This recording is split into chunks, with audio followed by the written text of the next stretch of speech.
Good evening, ladies and gentlemen. This is Michael Akahana from Dolus Project, and today I'm bringing you one sitting into World End Economica Ep3. First question to be answered, as always, is what is World End Economica? Episode 3. It is the first installment of the World End Economica series. It's a visual novel, and the last one to that. So finally, we've got the conclusion of the whole story. So yeah, the game was developed by Spicy Tales and published by Sekai Project, and it's currently available for £10 or your region equivalent on Steam. If I remember correctly, it came out on the 21st December 2016. I got it on day one and virtually cleared it on the day one, so uh, because I was really excited for the third episode to come out and to finish reading it. Without further ado, let's have a look at the options, which are kind of disappointing this time again, as with episode 2. So, let's go on. As you can see, I have already cleared the game, so I've got the CG mode, music mode, enabled in the menu, so I can browse the CGs. The same with the music. I have everything unlocked because, yeah, I've completed it virtually in one night. So, okay, options menu.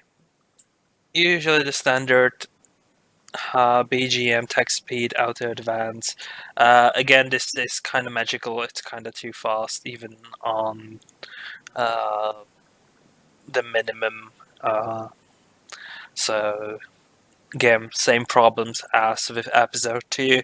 No language selection, so can be helped. I mean, they virtually modeled the episode 3 after the episode 2.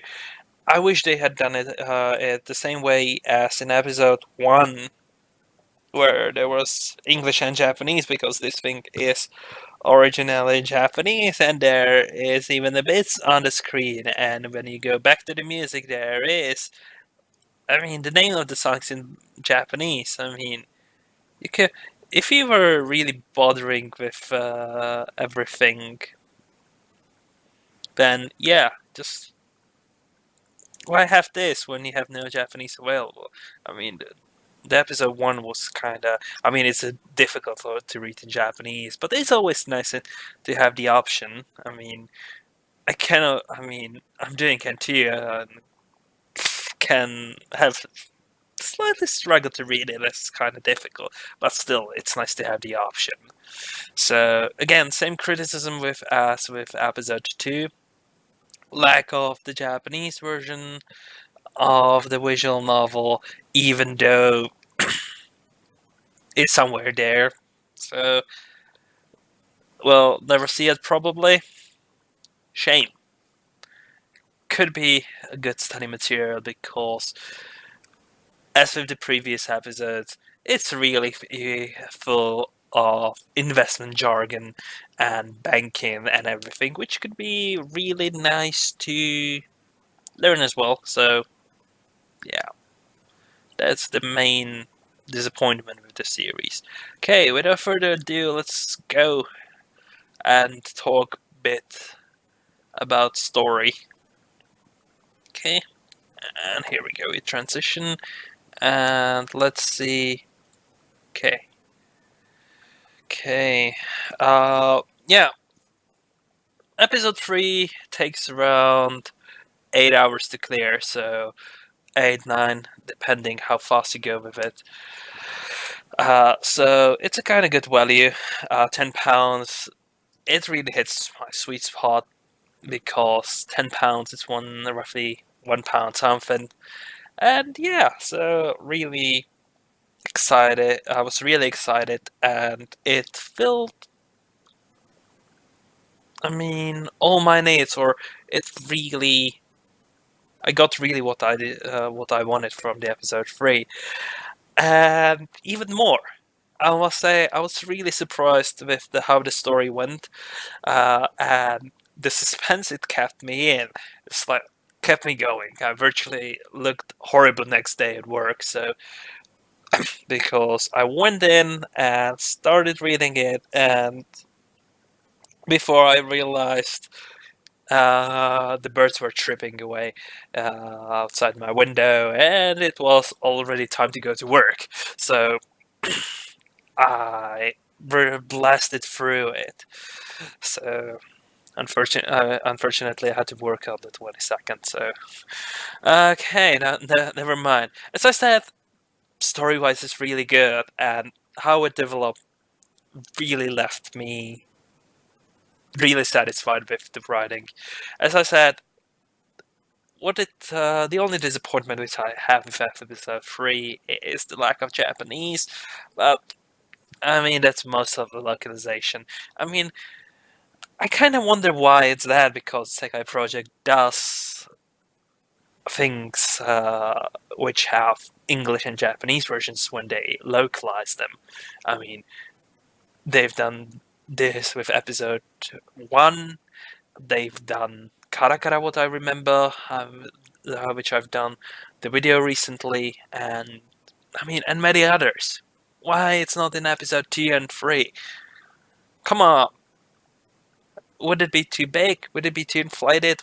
I don't know. Just explain it to me. I don't know.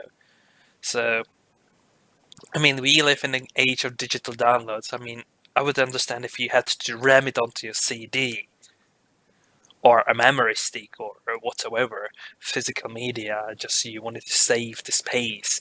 Then again, I mean, the CD size game is, I think, when you download it's about 750 megs. So, yeah.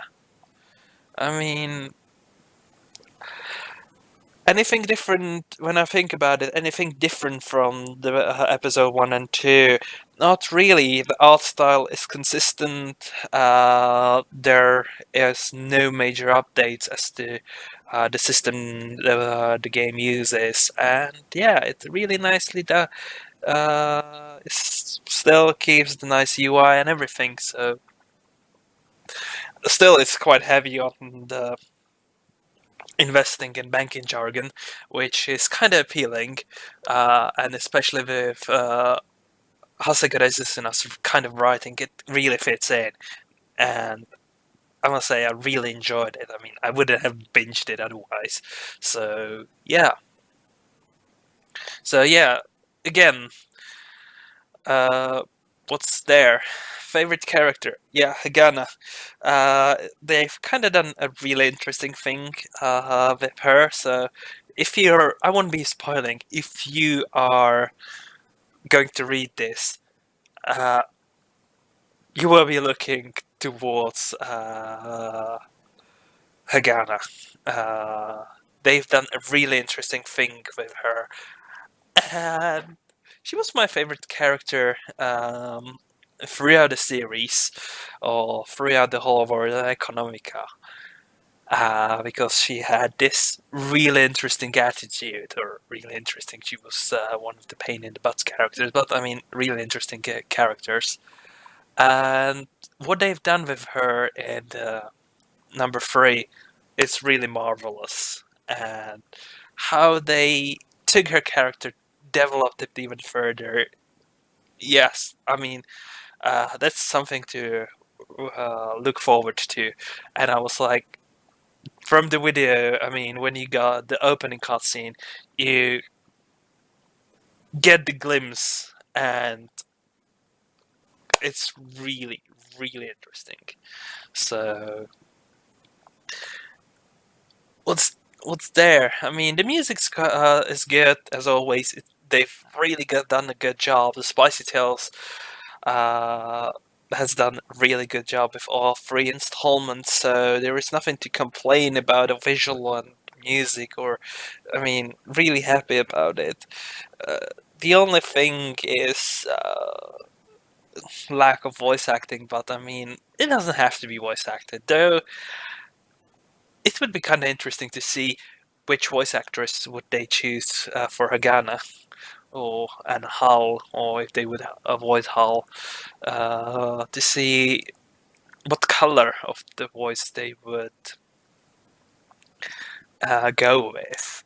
That would be rather interesting. I mean, it would be kind of difficult because the game spans a long time. I mean, from the time they were kids until they're adults. And yeah, so they would be kind of interesting to see who would have the skills to pull it off. So yeah, well, that's a speculation. I mean, uh, yeah. Anything else? As I said, the favorite character is Hagana, and I've really loved her character development. Hall's development has been really interesting throughout the thing, and they have really done this pattern of his development in a really, really interesting way. I must say, it's a similar thing. It's the writing style of the author that makes it really, really, really fit together, fitting this kind of romantic stuff ish. I don't know how to call it. With the aspect of trading, and I mean, they've pulled it off with Spice and Wolf, and again, World End Economica. That's another one. Okay, I think there is nothing more to say about the World End Economica today. As I said, I really recommend reading it. It's worth every penny I spent on it. And yeah, so as I said, it's available on Steam for £10 or your region equivalent.